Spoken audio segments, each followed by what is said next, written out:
So, so what I'm going to do is I'm just going to go on a rant for a second because I think that this is something important, and it's sad that we are in this space now, and that there weren't enough lessons learned 4 years ago that put us back into where we are, and it sucks that we're having to learn this lesson again, but it's going to hit us again. I mean, it's going to come right back to where it was. What I'm talking about is ACP, which is the Affordable Connectivity Program. And ACP is a program that was put in place so that millions, literally millions of Americans could have access to the internet.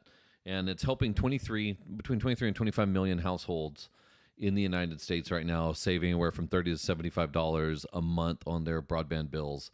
And if you don't think that that's a lot of money, I would encourage you to go to different parts of your city, because down here where I live in South Texas, that is a whole lot of money per month. And taking away these subsidies that have helped so many Americans for the last couple of years is going to have a pretty tough economic impact in our area. And what I mean by that, there's some statistics that are wrapped around it. 49% of the people who are participating in ACP are military families. 19% are households with seniors. 26% live in rural areas. If you're up in the Northeast, only about 16% of ACP is going to the Northeast, but 41% of it comes to the South. And by South, I mean Texas, Oklahoma, the whole Tola region, all the way over to Florida, Tennessee, West Virginia, Kentucky, et cetera, 21% in the West. 95% of people who participate in ACP say that they would struggle with costs for groceries, utilities, housing, and healthcare. And we're right there. We're standing at the edge of ACP ending. Nothing has been done. It's not going to be renewed. And the problem is that now there's a lot of families that are going to be facing what's happening with their finances because that's going away. 75% of ACP participants fear losing online healthcare services are going to happen now that ACP is going away. 65% of ACP participants fear that they're going to lose their job working remotely, using their home internet, their kids being able to study in school. 81% of ACP parents worry about children falling behind in school without internet access. So we've reached this point where ACP is no longer a given. That $30 to $75 a month stipend or ability to afford internet is now going to be gone. And my question is what has your local community done about it? And that's the part that I feel is really, really crappy, is that, we had all this time to do something meaningful to provide connectivity solutions in our neighborhoods, in our schools, for our school districts, for everything else, and not a lot got done. I saw a lot of people play the waiting game, sit back and say, oh, well, so-and-so did it, so we're going to come up with a plan. We're going to plan to do something. And those plans never came to fruition. You saw people that said, oh, you got to run fiber to every single household because fiber is the only way that you can give meaningful connectivity to households. And those places are still waiting to figure out how they're going to get budget to do that.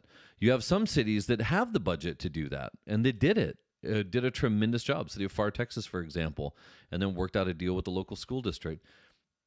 But what has your community done? Because I don't feel like enough communities did something meaningful. Down here in South Texas, 292,709 participants in the ACP program. 1 in 3 in South Texas participated in ACP. And in this entire community, there are only 2 cities that have a solution to provide meaningful connectivity solutions to their students, to the people that live in their communities, and that's the city of McAllen, and it's the city of FAR.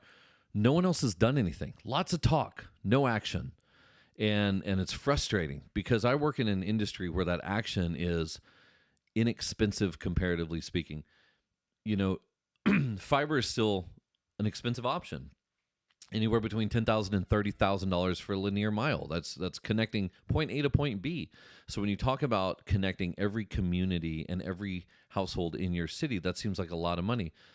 But if you did it with wireless, there's ways to do it that are more economically friendly. There's ways that give you a larger impact and more bang for your buck. And I'm not saying that they're going to provide the same level of service. Obviously, they're not going to provide the same level of service. But what they're going to do is they're going to allow you to start to fix the problem and help you build a comprehensive strategy. And when you think about providing a strategy for your community, running fiber, best case scenario, but not everyone can afford it. Not everyone can do it. And people who sit there and say that that's the only option are just dead wrong.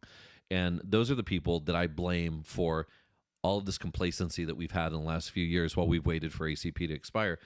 If you start to work a wireless solution, instead of thinking from underground up to the top of a tower, like people, like the fiber advocates do, think about from the tower down into the ground. I can go out today, me personally, with my toolkit and install 4 base stations and provide connectivity within a radius of a mile, mile and a half, to hundreds of homes. 50, 60 megabit per second. Granted, it's not 100 megabit per second, but it's enough to get your homework done, And there's the argument that, well, you shouldn't give lackluster service to a community just because they can't afford it. Everybody needs the best. It's true. I agree that everybody should have the same level set. But if you start with a strategy instead of waiting to figure out where to find the funding to run fiber, if you start with a strategy that says, you know what, today we're going to provide private LTE to connect phones, to connect devices, and then as the fiber is built underneath, we're going to run the fiber to the towers to provide connectivity to the base stations, and then slowly we can build it out as time and money permits to get into those neighborhoods to provide that fiber connectivity or that copper connectivity. That's a strategy. Sitting on the sidelines and waiting for your people to lose their jobs and for students not to be able to do their homework, that's not a strategy.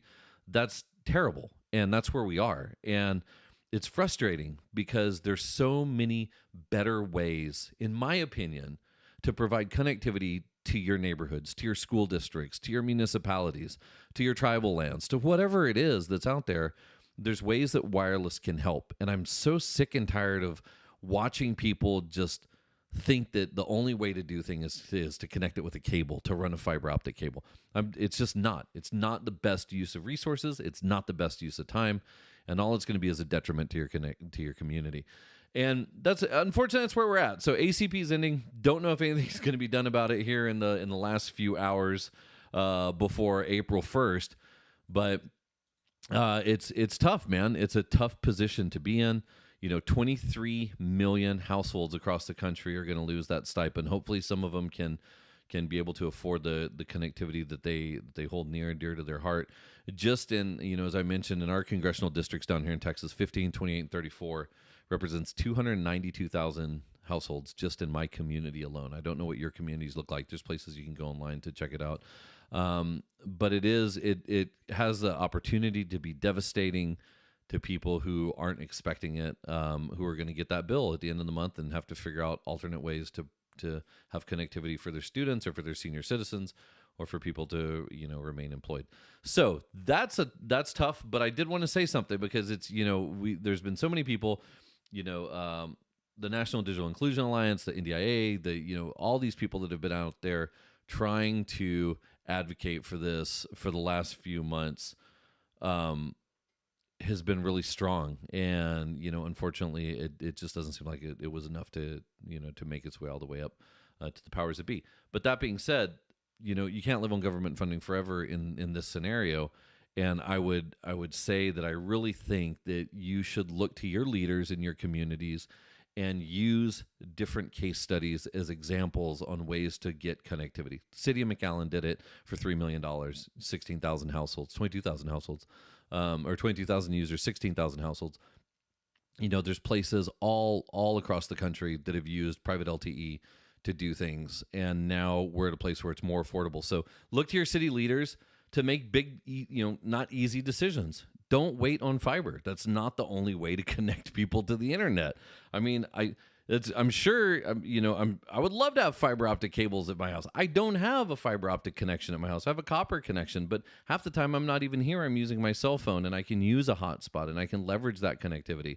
So look to people to make decisions. Help be an advocate for wireless, for private LTE, for private 5G, for community-based services. Now that ACP is going away, it's more critical than ever to find solutions and not just sit there and wait for magic dollars to appear to run fiber optic cables to everybody's house.